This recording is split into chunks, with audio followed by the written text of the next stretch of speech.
नमस्कार दोस्तों, मैं हूं विजय पाठक और आप देख रहे हैं द न्यूज विंग्स। इस्लामिक मौलाना मोहम्मद उमर गौतम ने धर्मांतर जिहाद की फैक्ट्री में हजारों हिंदुओं को मुसलमान बना दिया। इस घटना के बाद हम सब आक्रोशित हैं, धर्मांतरण विरोधी कानून की मांग भी कर रहे हैं। लेकिन क्या हम वास्तव में सच को पहचान पा रहे हैं? क्या सच में इसका दोषी सिर्फ यह मौलाना ही है या इसके दोषी हमारा संत समाज भी है? हमारे शंकराचार्य, हमारे महामंडलेश्वर, हमारे कथावाचक आदि भी इसके दोषी हैं। धर्मांतरण पर खुद को हिंदू धर्म गुरु कहने वालों की चुप्पी न सिर्फ खतरनाक, बल्कि चुप्पी न सिर्फ धर्मांतर जिहाद बल्कि लव जिहाद, लैंड जिहाद व हिंदुत्व विरोधी सभी जिहादों का मौन समर्थन है।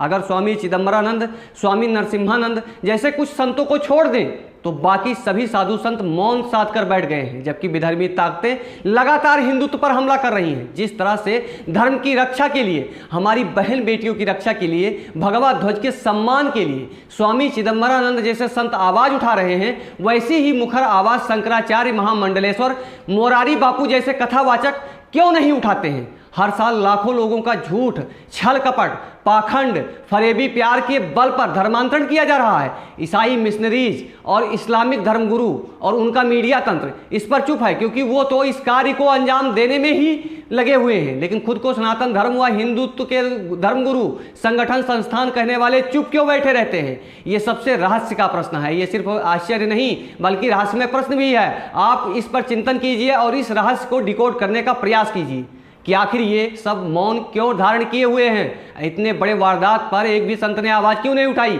बचे खुचे हिंदुओं को चिंतन मंथन करना चाहिए कि हमारा नेतृत्व करने वाले धर्मगुरुओं, संगठनों, नेताओं का चरित्र कैसा होना चाहिए। मनोविज्ञान को समझें तो हर अवचेतन मन पर कुछ असर छोड़ता है। मोरारी बापू की इस अवचेतन से ना जाने कितने हिंदुओं के मस्तिष्क पर गलत प्रभाव पड़ा होगा।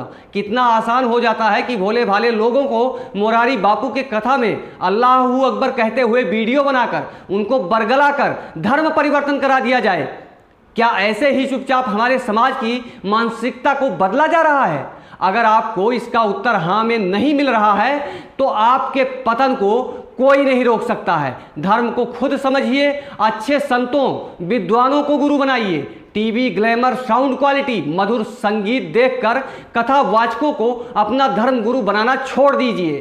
कथा जागरण करना बहुतों के लिए व्यापार बन चुका है। धर्म से जुड़ी कोई जिम्मेदारी इनको नहीं है। व्यापारी लोगों के लिए स्वार्थ से बड़ा कुछ नहीं होता। किसी ने एक भगवान पकड़ लिए हैं तो कोई मौका देखकर भगवान बदलता रहता है। ध्यान रहे, बदलाव अचानक नहीं आता, चुपचाप धीरे धीरे आता है। उस पर काम करना होता है। और जब डकैतों को गांव में घुसेड़ा जाता है तब उनके दलाल पूरे गांव को नशे और मौज मस्ती में व्यस्त कर देते हैं। हमारे युवाओं को सिगरेट, शराब, क्रिकेट, बॉलीवुड, मॉडलिंग की लत लगाकर धर्म से विमुख किया जा रहा है। यह समय सामान्य नहीं है बल्कि एक बड़ी साजिश का हिस्सा है।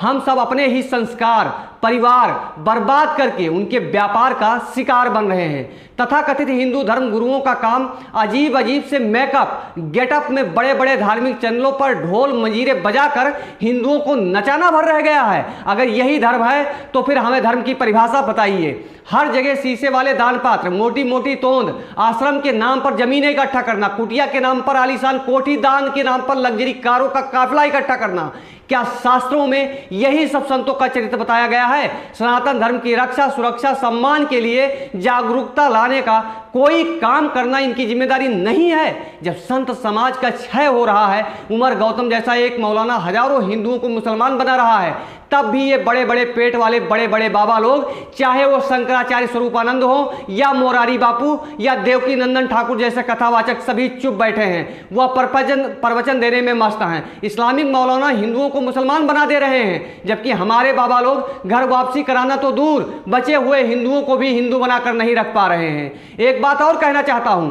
कि किसी भी समस्या का निदान करना है तो ऊपर से मत देखिए, जड़ को समझना चाहिए। लीकेज कहां से है उसको पकड़िए। सालों पहले ये उमर गौतम कन्वर्ट होकर कट्टर बन गया, लेकिन उसको किसी ने राष्ट्रवादी सनातनी बनाया ही नहीं। जब तक वो हिंदू रहा, सेकुलर रहा, लेकिन जैसे ही मुसलमान बना वो कट्टर हो गया। उसने जिन हजारों हिंदुओं को मुसलमान बनाया उनको भी किसी ने सनातनी डोज नहीं दिया। जैसे ही सनातनी इम्यूनिटी कमजोर हुई, चरमपंथ इस्लामिक वायरस घुस गया। वायरस को तो मौका चाहिए होता है, जिम्मेदारी तो आपकी हमारी है कि हमने इम्यूनिटी पर कितना काम किया, सिवाय दूसरों पर चिल्लाने के। अगर आप कन्वर्टेड लोगों को घर वापसी नहीं करा पा रहे हैं तो कम से कम जो हिंदू बचे हैं उनको ही सनातन के प्रति, भगवा के प्रति समर्पित बना लो। जब मौलाना घर घर जाकर, स्कूल जाकर, गांव गांव जाकर हिंदुओं को मुसलमान बना सकते हैं तो हमारे हिंदू बाबा लोग अपने आलीशान महलों को छोड़कर हिंदुओं को धर्म के प्रति पकड़ करने के लिए आगे क्यों नहीं आते हैं? अगर ये ऐसा नहीं कर सकते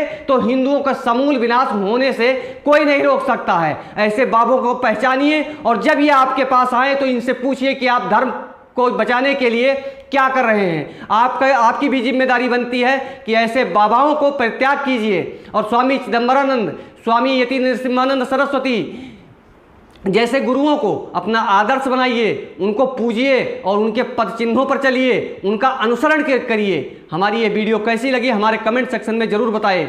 देखते रहिए द न्यूज विंग्स। जय हिंद।